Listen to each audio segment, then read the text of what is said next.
오늘 게임 체인저 두 번째인데요. 오늘은 약해도 쓰임 받을 수 있다. 약해도 쓰임 받을 수 있다라는 말씀으로 하나님 말씀을 선포하겠습니다. 여러분 정말 동의하시나요? 약해도 쓰임 받을 수 있다는 것을 동의하십니까? 네, 정말 그렇습니다. 약해도 쓰임 받을 수 있어요. 세상은 돈 많이 있고 또 스펙이 좋고 똘똘하고 그런 사람이 쓰임 받고 하지만 성경에서 볼 때의 게임 체인저들은 한결같이 약한 사람이었던 것을 볼 수 있습니다. 약한 사람, 평범한 사람, 또 겁 많은 사람. 여러분 가운데 겁 많은 사람 손 들어보세요. 나 좀 겁 많다. 이유성 권사님 뭐가 겁 많아요? 용감하신 것 같은데. 다시 한번 나 겁 많다. 나 겁 많다. 우리 여자분들은 다 손 드는 것 같아. 내려보세요. 겁이 많고 또 부끄러움 많고 그러신 분들, 오늘 이 말씀이 정말 큰 힘이 될 것입니다. 그런 분들도 쓰임 받을 수 있다는 것입니다. 저는 오늘 게임 체인저 두 번째 기드온에 대해서 말씀을 선포하겠습니다. 기드온이 있던 시대에는 사사기 6장 1절 말씀처럼 여호와께서 보시기에 악한 일을 저질렀다. 이스라엘 백성들이 악한 일을 저지를 때입니다. 악한 시대였습니다. 그 악한 일을 저지르기 때문에 하나님께서는 그들을 7년 동안 미디안의 손에 넘기셨습니다. 악한 일. 마치 기드온의 시대가 우리의 시대인 것 같아요. 오늘날의 시대인 것 같아요. 하나님의 백성들이 하나님의 약속의 말씀을 붙들고 출애굽했고 가나안 땅을 통과하고 막 가면서 죄를 저지르잖아요. 하나님의 은혜를 망각하잖아요. 사사기의 패턴은 하나님의 백성들이 악한 일을 저지르고 악한 일을 저지르면 하나님께서 이방인의 손에 이 이스라엘 백성들을 연단시킵니다. 연단시키세요. 고난 가운데 빠지게 하세요. 그러면 또 죽겠다고 울부짖고 회개하기 시작합니다. 그러면 주님께서 긍휼이 많으셔서 다시 울부짖고 회개하면 다시 구원자 사사를 딱 등용시키셔서 그 사사를 중심으로 해서 다시 구원의 기회를 주세요. 그러면 몇 년 동안 또 태평성대를 이룹니다. 그러면 또 이스라엘 백성들이 하나님의 은혜를 또 망각하고 다시 죄악 가운데 빠져요. 다시 죄악 가운데 빠지면 다시 하나님은 미디안을 보내든 블레셋을 보내서 또 이스라엘 백성들을 징계하십니다. 이스라엘 백성들이 힘들어서 또 주님 살려주세요. 내가 잘못했습니다. 이렇게 회개하기 시작하면 다시 사사를 일으켜 세우셔서 다시 구원해 주십니다. 그럼 또 태평성대를 이룹니다. 시간이 지나가면 또 다시 죄악 가운데 빠지는 이스라엘 백성들. 이것이 이스라엘의 사이클이고요, 성경의 사이클이고요, 사실은 저와 우리의 모습이기도 합니다. 이스라엘 백성들의 시대에는, 이 기드온의 시대에는 악한 시대였습니다. 여호와께서 보시기에 악한 시대.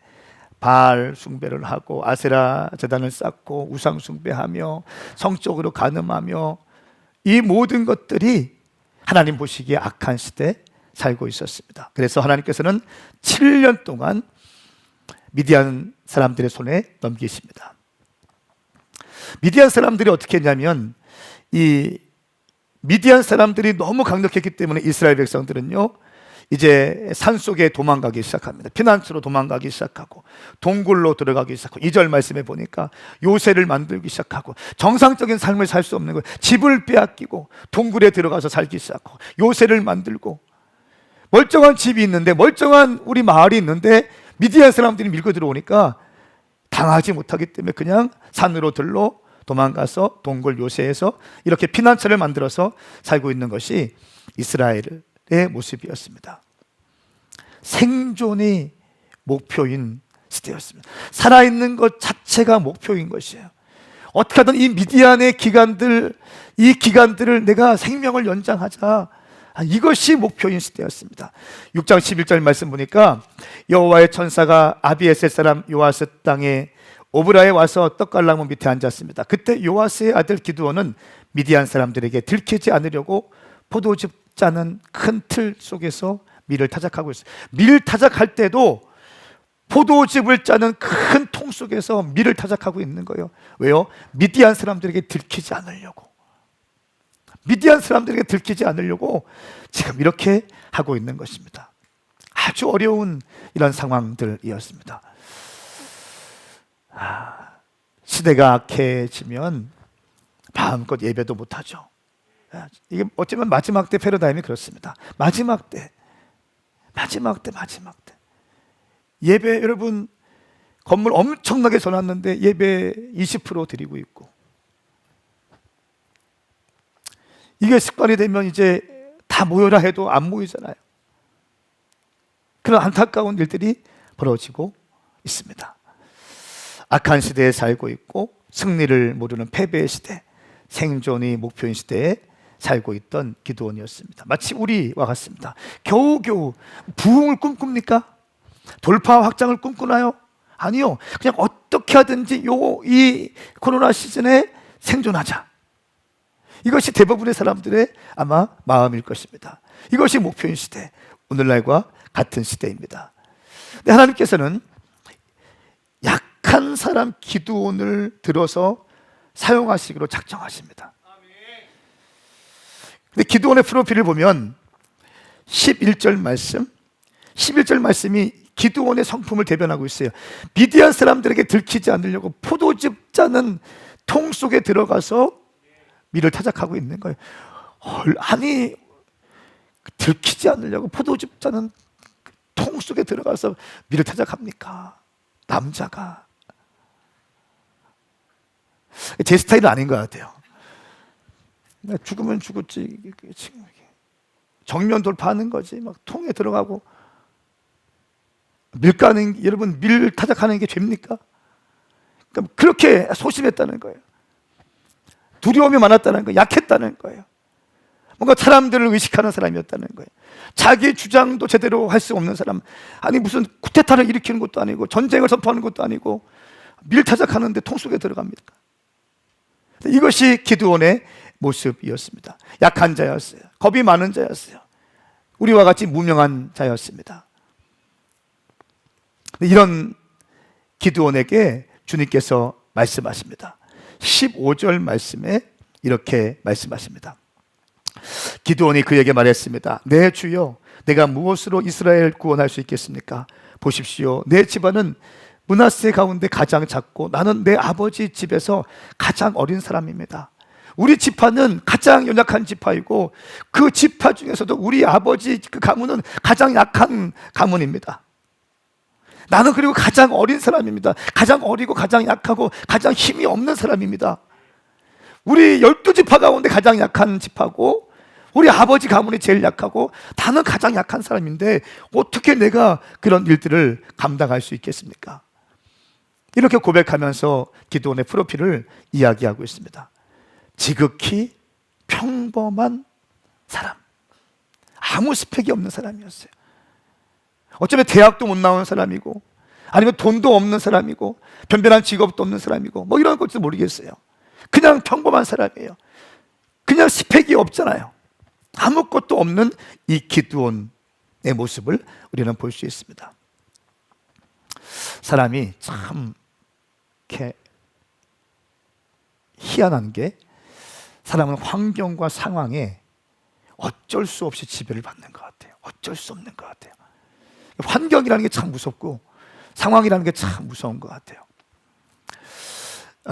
태국의 코끼리를 조련하는 방법이 파잔이라고 합니다. 그러니까 코끼리는 인간 사회에서 인간들에 의해서 많이 이제 이용되었죠. 코끼리를 길들이기 위해서, 야생 코끼리를 길들이기 위해서 길들이고 서커스를 하기도 하고요. 또 고대부터 전쟁에 참여시키기도 하고요. 알렉산더 대왕과 인도가 전쟁할 때 코끼리나 이런 게 막 등장하지 않습니까? 전쟁의 수단으로 사용되기도 하고. 근데 코끼리가 야생 동물인데 어떻게 이렇게 길들이는가 하면 파잔이라고 하는데요. 동남아시아 혹은 또 미얀마 등에서 타이 또 이런 데에서 코끼리를 길들이는 방식이라고 하는데, 어릴 때부터 어미 코끼리와 딱 분리를 시킨다고 합니다. 딱 태어나자마자 어느 정도 스스로 서게 되면 코끼리를 어미 코끼리와 분리시킵니다. 어미 코끼리와 분리시킨 이 코끼리는 나무 기둥, 나무와 나무 사이에 코끼리를 집어넣고요, 쇠사슬이나 아주 단단한 밧줄로 사진과 같이 이렇게 묶는다고 합니다. 이렇게 묶어놓고 며칠을 둔대요.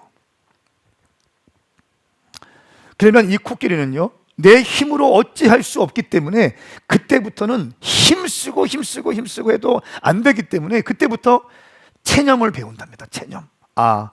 나는 이렇게 힘을 쓸 수 없는 존재구나. 나는 내 마음대로 할 수 없는 존재이구나. 나는 무엇인가에 묶여서 살아가야 되는 존재이구나 라고 하는 것이 인식되면서 체념을 배운다고 합니다.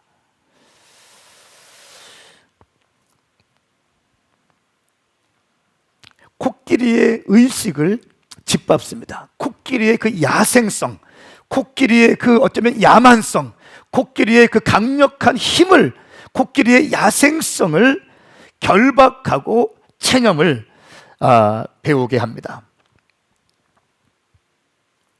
이렇게 파잔을 통해서 길들여진 코끼리는요, 자라고 성장해도 이제 그 뇌 속에 아주 깊은 곳에 이제 내 마음대로 할 수 없다. 나는 누군가에 의해서 순종할 수밖에 없는 존재이구나 라고 하는 것을 배우게 된다고 합니다.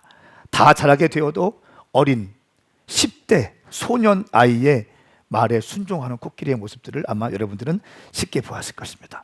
작은 막대기로 어린 아이는 그냥 쓰리빠 싣고 다니면서 툭툭 쳐요. 그럼 이런 코끼리가 그냥 움직이지 않습니까? 체념을 배우기 시작하고 굴복을 배우기 시작합니다. 여러분, 기드온의 환경은 자신의 집안과 그 상황을 보면서 내 정체성을 결정했어요. 나는 아무것도 못하는 존재이다.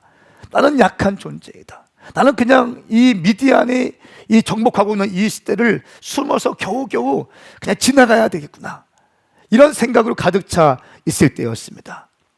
그럴 때 하나님께서 기드온의 오리지널 디자인, 정체성을 일깨워 주십니다.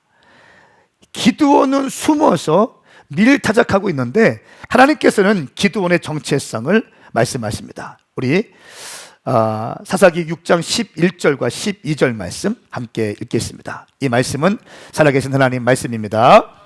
시작. 여호와의 천사가 아비에셀 사람 요아스의 땅인 오브라에 와서 떡갈나무 밑에 앉았습니다. 그때 요아스의 아들 기드온은 미디안 사람들에게 들키지 않으려고 포도즙 짜는 큰 통 속에서 밀을 타작하고 있었습니다. 여호와의 천사가 기드온에게 나타나 말했습니다. 그대 용맹스러운 용사여, 여호와께서 너와 함께 하신다. 아멘. 아멘. 숨어서 밀을 타작하고 있는 기드온에게 주님 어떻게 말씀하시는가요? 12절 말씀에 그대 용맹스러운 용사여, 여호와께서 너와 함께 하신다. 큰 용사여, 여호와께서 너와 함께 하신다. 할렐루야. 최대석 집사여, 큰 용사여, 용맹한 용사여, 여호와께서 그대와 함께 하신다. 나는 약하다고 생각하고 있고, 나는 부족하다고 생각하고 있고, 내 지금 환경을 겨우겨우 숨지기면서 눈치 보고 살고 있는 이 기드온에게 다가오셔서 용맹스러운 용사라고 하나님께서는 말씀하고 있습니다. 여러분, 이것이 진실입니다. 이것이 진리입니다. 상황과 환경은 왜곡되어진 것이고요, 하나님께서 말씀하시는 용맹스러운 용사여, 여호와께서 너와 함께 하신다, 이 말씀이 진리인 것입니다. 왜냐하면 제가 가장 좋아하는 말씀 가운데 하나, 창세기 1장 26절, 27절, 28절 말씀, 하나님께서 복을 주시되 생육하고 번성하고 정복하고 땅을 다스리라 말씀하셨지 않습니까? 할렐루야. 이것이 하나님께서 우리를 창조하실 때의 원래의 오리지널 디자인이라는 것입니다. 우리 가운데 하나님의 형상을 불어넣으시고 하나님의 형상을 불어넣으시고 여러분 가운데 하나님의 이미지가 이미 심겨 있습니다. 우리 춤으로 함께 하시는 여러분 가운데 하나님의 형상이, 하나님의 이미지가 함께 있다는 것입니다. 그리고 말씀하시는 거예요. 생육하고 번성하고 땅에 충만하고 땅을 정복하고 다스리라 말씀하셨지 않습니까? 이것이 하나님께서 우리를 창조하실 때 오리지널 디자인이라는 것입니다. 베드로전서 2장 9절 말씀, 요즘에 제가 가장 많이 묵상하는 말씀. 여러분은 택하신 족속이요 왕같은 제사장들이요 거룩한 나요 그분의 소유된 백성이니 이는 여러분을 어둠에서 불러내어 그분의 놀라운 빛으로 들어가게 하신 분의 덕을, 아름다운 덕을 선포하게 하려 하십니다. 왕같은 제사장들. 제가 말씀드리잖아요. 앉아있는 곳으로 여러분 만족하지 마시라고요. 거기에 앉아 계신 것으로 만족하지 마시라고요. 당신은 회복되어서 쓰임 받으셔야 됩니다. 그것이 하나님 아버지의 마음이에요. 마귀 새끼는 괜찮습니다. 마귀 새끼는 마귀 새끼예요. 마귀 새끼는 여러분들이 그냥 그 자리에서 앉아서 은혜만 받고 가슴만 뜨거워지게 만들고 때로는 눈물도 흘리게 만들고 거기까지 묶어 놓습니다. 아주 견고하게 제도와 틀과 상황으로 꽁꽁 묶어놔서 우리 유지아 집사님이 하나님의 사역을 감당하지 못하도록 어마어마한 리더십이 있고 어마어마한 가능성이 있고 어마어마한 놀라운 능력이 있는데 그 능력을 풀어내지 못하고 그냥 묶여서 은혜만 받고 눈물만 흘리고 이런 사람들로 만들어 놓는다는 거예요. 어둠의 영들은. 하나님께서는 여러분들이 은혜를 받을 뿐 아니라 하나님의 교회 안에 결속되어져서 권위 질서 안에 들어와서 마음껏 사역하기를 원하시는 것입니다. 하나님은 당신을 사용하고 싶어 하십니다. 당신을 사용하고 싶어 하십니다. 여러분들을 사용하고 싶어 하세요. 박종훈 집사님을 사용하고 싶어 하세요. 할렐루야. 하나님 아버지의 마음 여러분 느껴지지 않으시나요? 거룩한 제사장들, 왕같은 제사장들, 택하신 족속이요 거룩한 나라요 소유된 하나님의 백성이고 여러분들을 어둠에서 불러내어서 노예된 것에서 불러내어서 하나님의 아름다운 덕을 선포하게 하려 하십니다. 믿지 않는 자에게는 복음 증거를, 믿는 자에게는 제자 훈련을. 하나님께서 숨어있는 기드온에게 오리지널 데스티니를 일깨워 주십니다. 너는 용맹스러운 용사이다. 여러분, 내가 아까 약하다고 손드신 분 있죠? 약하고 나는 부끄러움 많고 수줍고 그거 뭐 기질상 그럴 수 있습니다만 하나님의 형상은 아니에요. 하나님께서 말씀하셨잖아요. 생육 번성하고 땅에 충만하고 정복하라. 하나님의 형상으로 지어졌잖아요. 하나님은 담대하신 분이십니다. 하나님은 진리 하나님이세요. 하나님은 적극적이신 분이세요. 하나님의 열정은 그 누구도 못 따라가요. 하나님의 파토스, 하나님의 열정은 어마어마하십니다. 수줍어하고 부끄러워하고 난 약해요, 나는 못해요. 아니요, 하나님의 형상으로 지어진 여러분들은 다 할 수 있습니다. 그리고 나서 기드온의 부르심을 또 일깨워 주십니다. 13절과 14절 말씀에 문제의식을 갖고 있는 이 기드온에게 너의 부르심이 무엇인지 일깨워주고 너는 민족을 구하라고 말씀하고 있습니다. 우리 13절과 14절 말씀 갑니다. 시작. 기드온이 그에게 말했습니다. 내 주여 여호와께서 우리와 함께 하신다면 왜 우리에게 이 모든 일이 일어나는 것입니까? 여호와께서 우리를 이집트에서 구출해내지 않으셨냐라고 우리 조상들이 우리에게 말했는데 그분의 모든 기적들은 어디에 있습니까? 지금 여호와께서 우리를 버리고 미디안 사람들의 손에 우리를 넘기셨습니다. 여호와께서 그에게 말씀하셨습니다. 너는 기운을 내고 가서 미디안 사람의 손에서 이스라엘을 구원하여라. 내가 너를 보내는 것 아니냐. 아멘. 아멘. 너는 큰 용사요 용맹스러운 용사다 이렇게 말씀하시니까 기드온이 하나님, 근데 왜 우리는 지금 이런 상황이 있습니까? 왜 미디안이 우리를 공격하고 우리는 그 속박에서 7년 동안 이렇게 고난받고 있어야 되나요? 지금 이게 뭡니까? 현실적 상황을 하나님께 말씀하고 있습니다. 그때 하나님께서 말씀하시는 건 뭡니까? 14절 말씀에 기도원에 대한 부르심을 말씀하고 있어요. 너는 기운을 내라. 기운을. 제가 오늘 말씀을 묵상하는 이 말씀이 참 저한테 위로가 되더라고요. 기운을 내라. 김숙경 권사여, 그대는 기운을 내라. 하나님께서 말씀. 황성은 목사, 황 목사, 기운 내, 기운 내, 기운 내. 힘을 좀 내. 할렐루야. 너는 기운 내라. 하나님, 상황이 이래요. 미디안에게 우리 지금 이렇게 당하고 있잖아요. 먼저 주님께서 말씀하십니다. 너는 기운을 내라. 그리고 가서 미디안 사람의 손에서 이스라엘을 구원하여라. 내가 너를 보낸 것이 아니냐.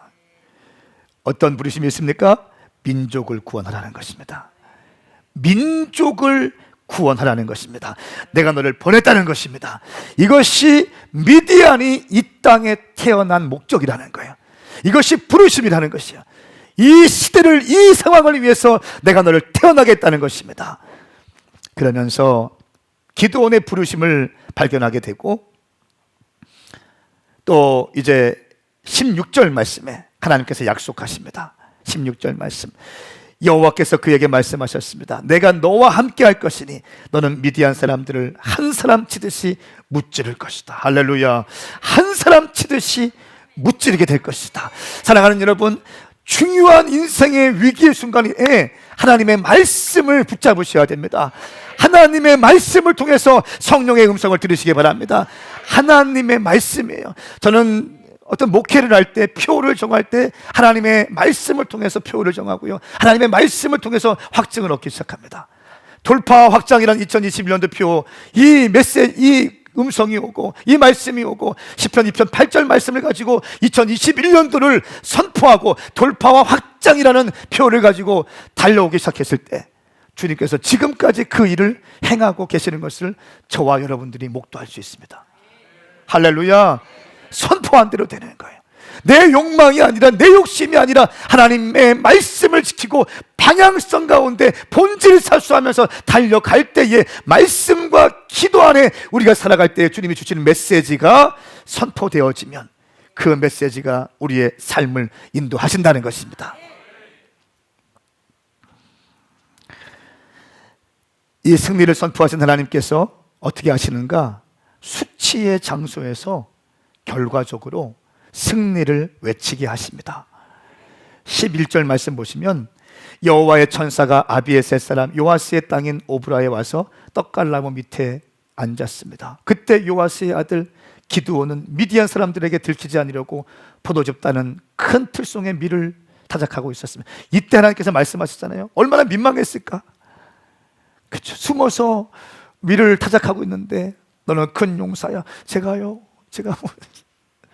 이런 수치를 경험하고 있는데, 이 수치를 경험했던 장소에서 하나님께서 큰 승리를 가져오게 하십니다. 7장 25절 말씀, 그리고 그들은 미디안의 두 지휘관 곧 오렙과 스앱을 체포해 오렙을 오렙 바위에서 죽이고 스앱을 스앱 포도주 틀에서 죽이고 미디안 사람들을 추격했습니다. 숨어있던 곳에서 스앱을 죽이고 미디안의 두 장군들을 죽여버리기 시작합니다. 그들은 오웹과 스앱의 머리를 요단강 건너편에 있던 기드온에게 갖고 왔습니다. 큰 전쟁에서, 수치를 경험했던 현장에서 미디안의 두 장군 중에 스앱을 포도주 틀에서 죽이게 되는 것입니다. 수치의 현장을 주님은 승리를 외치는 공간으로 바꾸어 주실 것입니다. 여러분 기억하십시오. 당신 인생 가운데 수치스러웠던 시간들, 민망했던 시간들, 참 얼굴 뜨거워지고 안타까웠던 그 시간들, 그 현장에서 주님 승리를 외치게 하실 것입니다. 원수의 목전에서 상을 들게 하실 것입니다. 내 자리 넘치나이다 여러분들은 고백하게 될 것입니다. 이 기드온에게 주님은 계속 지금 영적인 것을 공급해 주고 계십니다. 네가 어떤 존재인지, 너의 부르심이 무엇인지 계속 이 격려하시면서 이 기드온을 지금 일으켜내고 계십니다. 그리고 나서 너는 이제 너의 군대들을 모아라 말씀합니다. 우리가 잘 알고 있는 내용입니다. 7장에 넘어가면 이제 전쟁을 시작하고 있는데 어떤 전쟁이 있습니까? 기드온 미디안에 13만 5천 명이 이제 밀고 들어옵니다. 13만 5천 명이 밀고 들어오는데 이스라엘 군대는 3만 2천 명이었어요. 13만 5천 대 3만 2천 명이 이제 모여 있는데 하나님께서 말씀하시는 거예요. 너무 많다 말씀하십니다. 아니 13만 5천과 3만 2천, 약 4대 1, 5대 1 되는 그 비율 아닙니까? 지금 이 고대 때에는요 특별히 인원수가 되게 중요했는데 4배, 5배가 맞는 이 미디안 군대 앞에서 3만 2천 명이 있는데 너무 많다 하시면서 줄여라 말씀하십니다. 근데 그런 이유가 있는데요, 우리 한번 7장 1절부터 7절까지 말씀, 사사기 7장 1절부터 7절까지의 말씀을 통해서 세 가지의 전쟁에 뛰어드는 자의 영적인 태도가 있습니다. 아주 중요한 태도입니다. 우리 한번 읽겠습니다. 사사기 7장 1절부터 7절까지 말씀입니다. 이 말씀은 살아계신 하나님 말씀입니다. 갑니다. 시작. 여룻바알이라고도 불리기도 하는 기드온과 그와 함께 있던 모든 백성들이 아침 일찍 일어나 하룻샘에 진을 쳤습니다. 미디안의 막사는 그들의 북쪽 모래 고원 근처에 평원에 있었습니다. 여호와께서 기드온에게 말씀하셨습니다.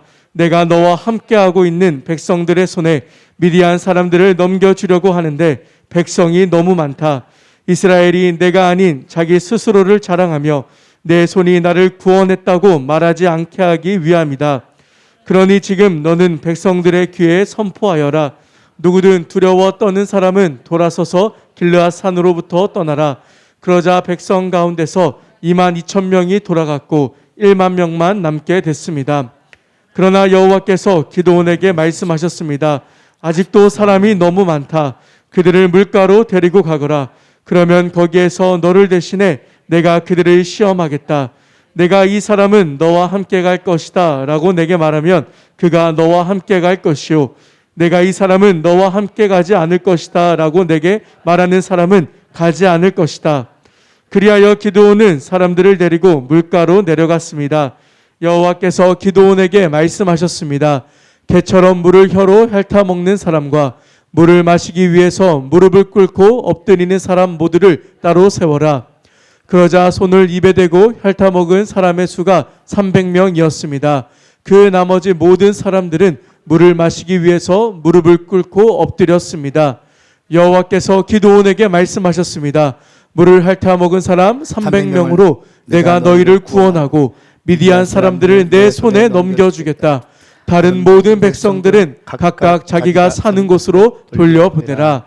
아멘. 아멘. 이 말씀을 보면 하나님께서 전쟁을 치르게 하시는데 세 가지를 정확하게 뽑아내십니다.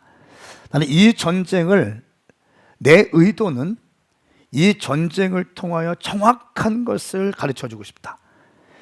그러니까 영적 전쟁에 굉장히 중요한 요소이고요, 하나님의 사역을 하는 우리에게 너무 중요한 요소이고요, 또 큰 사역을 앞둔 우리에게 또 지금 너무 필요한 말씀이 이 7장 1절부터 7절까지의 메시지에 있습니다. 13만 5천 명, 뭡니까? 3만 2천 명.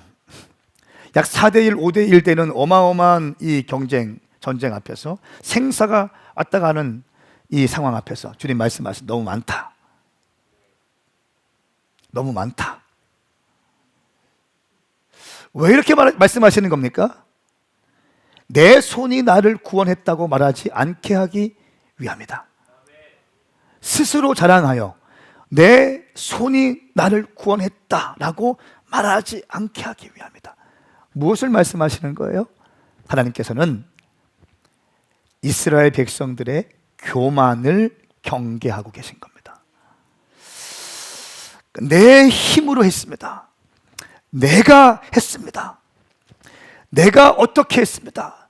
내가 무엇을 했습니다. 내가 오메가 교회 담임 목사이기 때문에 오메가 교회가 부흥됐습니다. 내가 어떤 커뮤니티의 리더이기 때문에 우리 커뮤니티가 부흥됐습니다. 내가 우리 DNA의 리더이기 때문에 우리 DNA가 부흥됐습니다. 이거 교만이라는 거예요. 할렐루야. 하나님이 하셨습니다라고 고백하시기를 선포합니다. 하나님이 하신 것입니다. 황 목사가 한 것이 아니라, 여러분들이 한 것이 아니라 하나님이 인도하신 것입니다. 하나님이 파도를 일으키실 때 그냥 서핑보드 타고 그냥 뛰어든 것뿐입니다. 할렐루야. 어떤 경우에도 교만은 금물이다. 하나님은 교만을 경계하세요. 여러분, 대화 가운데 교만, 대놓고 교만하지 않지만 교만한 게 보이는 사람 있습니까? 자신이 느낍니까? 모릅니까? 굉장히 조심하셔야 돼요. 내 이름을 빼십시오. 내 이름을 슬슬슬 빼기 시작하셔야 됩니다. 내가 한 것이 아닙니다. 주님이 하셨습니다. 주님이 하셨습니다. 우리 교회 성도들이 했습니다.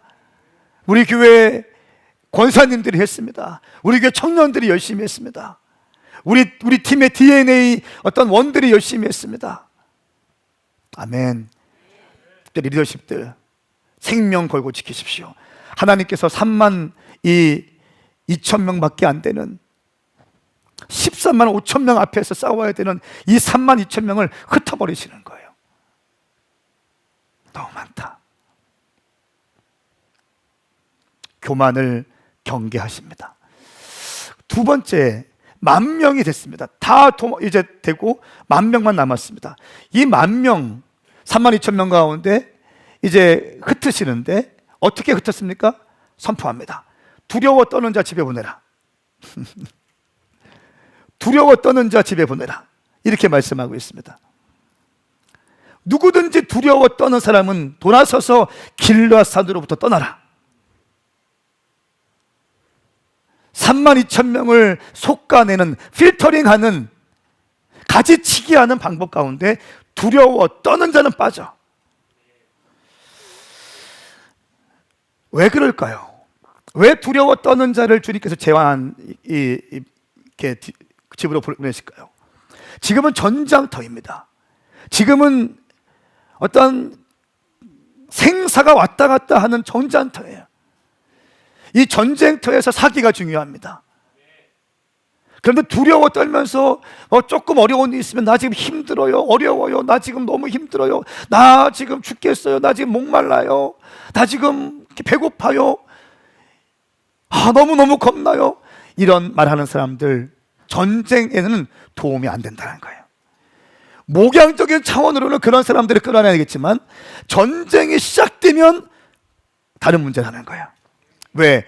영적인 분위기가 와해될 수 있기 때문에. 전쟁에서는 사기가 생명입니다. 사기가 생명이에요. 사기가 반드시 이긴다. 나는 이 전쟁에 생명을 건다. 하나님의 영광을 위해서 나는 생명을 걸고 어떠한 저항이 온다 할지라도 강한 영과 맑은 영으로 미슈파트와 체다카를 가지고 평정심을 가지고 진군할 것이다. 바람아 불어라. 나는 비상할 것이다. 하나님의 위대한 일을 앞두고 어찌 공격이 없겠습니까? 어찌 어려운 일이 없겠습니까? 어찌 찬바람들이 없겠습니까? 어찌 파도가 술렁이지 않겠습니까? 파도가 칠 수 있고 바람이 불 수가 있고 이런저런 말이 들을 수 있지만 하나님의 영광을 위하여 강한 영으로 무장하며 돌파하는 자들, 이런 자들이 전쟁에는 필요하다는 거예요. 두려워 떠는 자, 말을 함부로 하는 자들, 불평하는 자들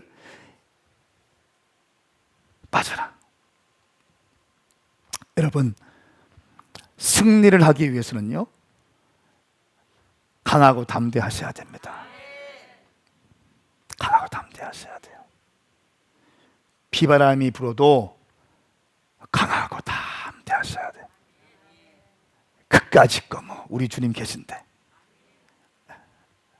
그까짓 거 뭐 우리 주님 살아계신데, 시퍼렇게 살아계신 우리 하나님께서 내 머리부터 발끝까지를 다 보고 계시고 엑스레이보다 더 정확하게 찍어내고 계시고 내 마음의 생각과 내 행사를 주님께서 다 아시는 주님, 그 주님이 지금도 살아계신데 그까짓 거 뭐, 따라해보세요. 그까짓 거 뭐.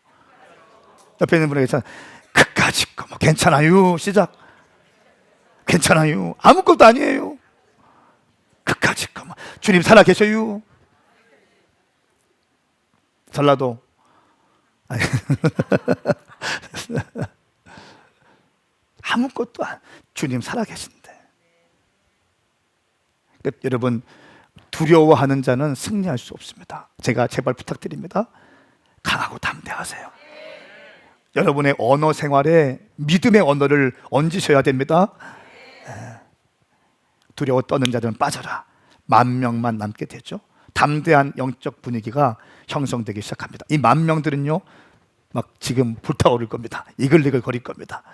나는 죽으면 죽으리라. 22,000명 어떻게 합니까? 갈 때 멀쩡하게 갔을 거예요. 이기나 보자. 10,000명은 불타오를 겁니다. 막. 거기에서 주님이 또 말씀하세요. 너무 많다. 이제는 진짜 중요한 걸 주님께서 다루어 보시는데요. 시냇가로 데려가서 물을 먹여라 하는데 두 부류로 딱 나뉘어집니다. 한 부류는 너무너무 목이 마르기 때문에 이 개처럼 손을 땅에다 대고 물을 핥아먹는 사람들, 이런 부류들이 있고요.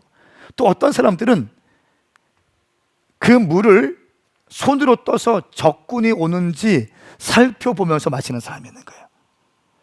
목이 말라서 개처럼 고개를 푹 숙이고 그냥 얼굴을 물속에 집어넣고 그냥 허겁지겁 마시는 사람이 있고, 어떤 사람들은 적진의 동태를 살피면서 물을 손으로 떠서 마시는 사람이 있다는 거예요. 주님 말씀하세요. 개처럼 물을 핥아서 먹는 사람들은 빼라. 손으로 물을 떠서 적진의 동태를 살피며 마시는 사람을 뽑아라. 여러분, 이것은 어떤 것을 의미하는 걸까요?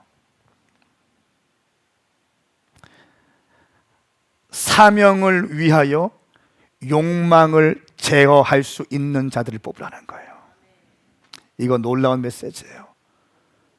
내 부르심의 완성을 위하여 욕망을 제어할 수 있는 자들, 하나님의 사명을 위하여 욕망을 제어할 수 있는 자들, 나는 이런 자들에게 승리의 깃발을 꽂을 것이다. 사랑하는 여러분, 하나님의 사명을 감당하기 위해서 그냥 되는 것이 아닙니다. 절대로 그냥 되지 않아요. 절대로 그냥 되지 않습니다. 우리의 욕망들, 내 기질들, 내 하고 싶은 것들, 내 먹고 싶은 것들, 내 가고 싶은 것들을 제어할 수 있어야 됩니다.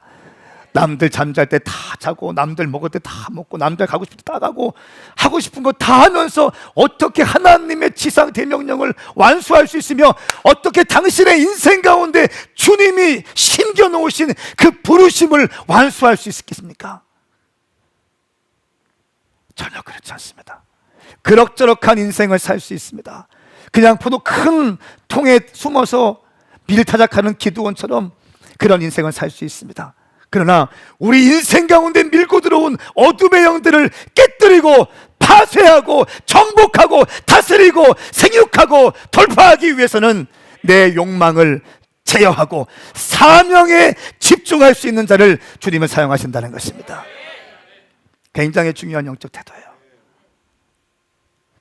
영적인 태도는 모든 것을 결정합니다. Attitude is everything. 태도는 모든 것을 결정해요.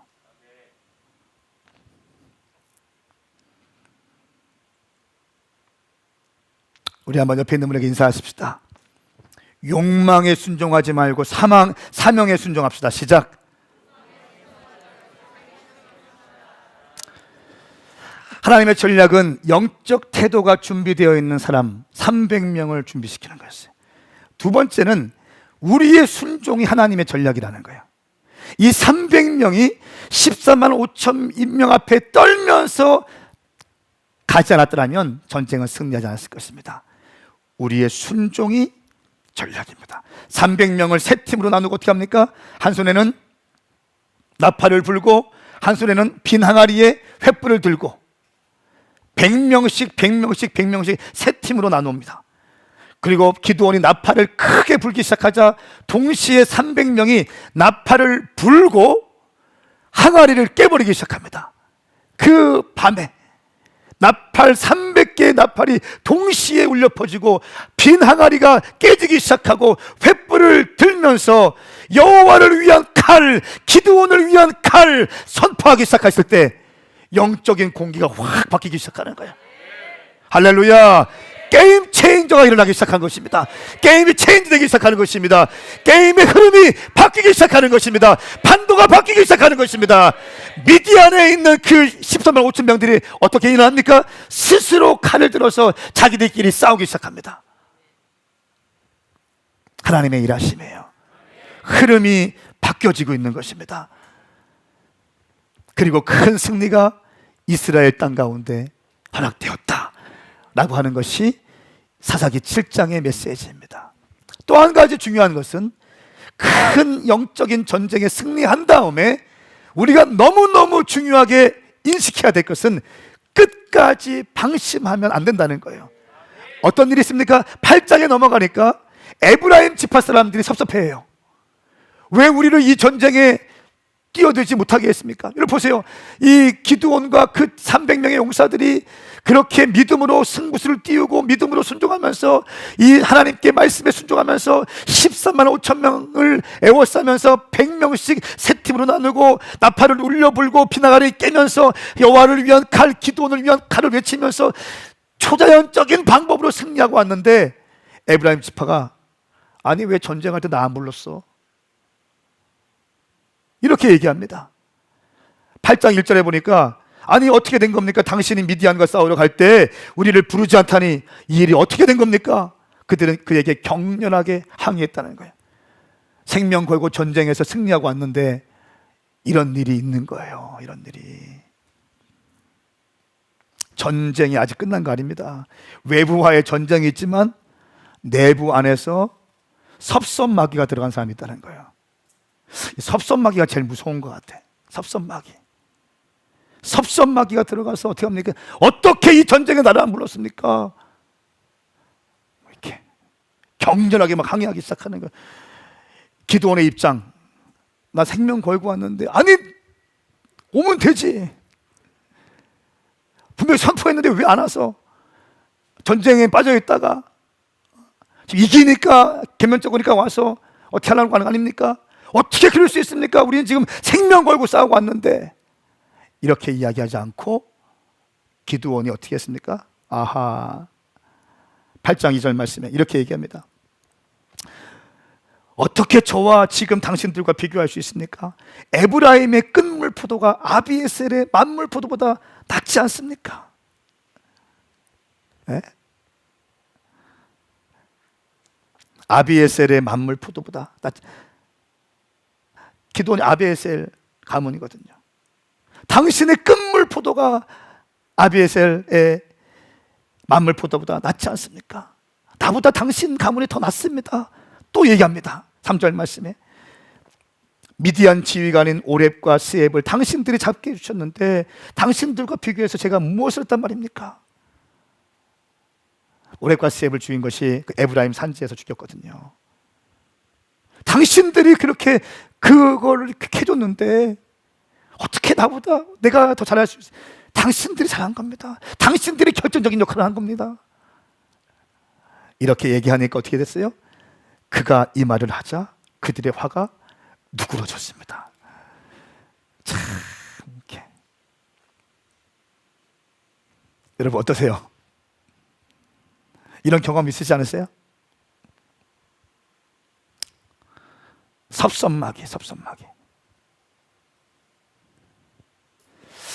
제가 보니까 모든 것은 관계인 것 같아요. 관계.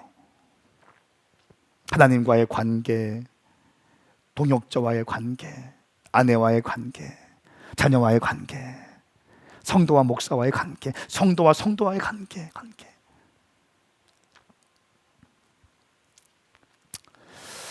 말씀을 맺겠습니다. 우리 사사기 6장 14절 말씀 한 절만 읽고 같이 좀 기도했으면 좋겠습니다. 여호와께서 그에게 말씀하셨습니다. 너는 기운을 내고 가서 미디안 사람의 손에서 이스라엘을 구원하여라. 내가 너를 보내는 것이 아니냐. 아멘. 이것이 이 기드온의 부르심이었습니다. 여러분, 기드온이 어떤 사람이었습니까? 약한 사람이었잖아요. 두려움이 많은 자였잖아요. 어마어마한 일도 하는 것도 아니고 밀 타작하는데 통에 숨어서 할 정도로 소심한 사람. 소심한 그대에게 오늘 설교를 바칩니다. 소심한 그대에게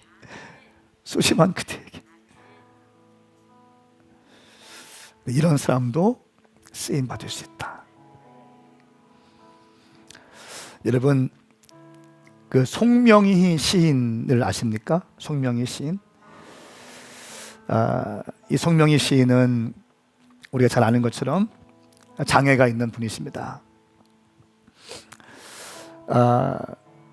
이 송명희 시인이 어느 날 연희동 집에서 주인의 요청으로 다른 곳으로 이제 이사를 가게 되었습니다. 그리고 연희동 그 교회에서 가장 친했던 친구이자 동역자인 최인자라는 자매가 있었는데 그 자매가 잘 돌봐줬나 봐요. 근데 이 자매와 멀리 떨어지게 됐대요. 그래서 그는 이제 내 주변에는 아무것도 없다라는 생각을 하게 되었대요.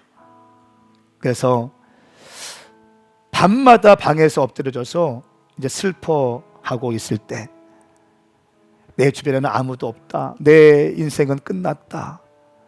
내 몸은 이렇게 망가졌고 나는 할 수 있는 것이 아무것도 없다.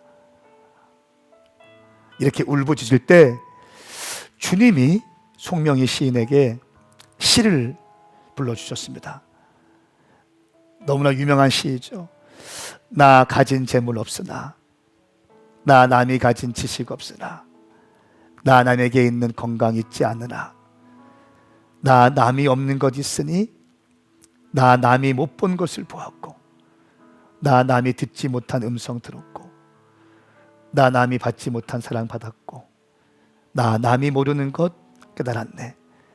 공평하신 하나님이 나 남이 가진 것 없지만 공평하신 하나님이 나 남이 없는 것 갖게 하셨네. 이 시를 하나님께서 주시고 이 시를 통해서 송명희 시인이 알려지기 시작했어요. 그리고 21살 되던 해에 극동방송국에서 간증을 하게 됐습니다. 그리고 1년 뒤에 송명희 시인이 시가 출판되기 시작했습니다. 그때부터 1985년 5월 달부터 국내외 간증 집회를 다니기 시작합니다. 무려 1600회의 집회를 다니기 시작합니다. 큰 교회, 작은 교회, 소년원, 교도소, 장애인 시설, 미국, 일본, 대만, 유럽 곳곳에 다니면서 이 온전치 못한 몸을 가지고 하나님의 사랑을 증거하기 시작합니다. 늘 하는 간증이 이거였대요. 내가 이런 몸을 갖지 않았더라면 저는 여기에 오지 못했을 겁니다. 제가 이런 모습이 아니었더라면 저는 여러분들에게 서서 간증할 수 없었을 것입니다. 더듬거리면서 온 몸을 비틀면서 알아들을 수 없는 모습을 가지고 이렇게 10분만 간증을 해도 울음바다가 되고 회개 역사가 일어나고,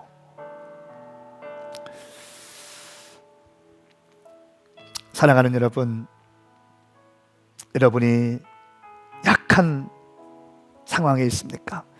환경이 어렵습니까? 아니면 달란트가 없습니까? 아니면 재정이 없나요? 아니면 직장의 문제로 고민하고 있고 관계의 문제로 힘들어하고 계신가요? 여러분, 당신 하나님께서 함께 하신다면 약해도 쓰임 받을 수 있습니다. 하나님이 말씀하십니다. 너는 큰 용사이다. 너는 큰 용사이다. 함께 일어나시겠습니다.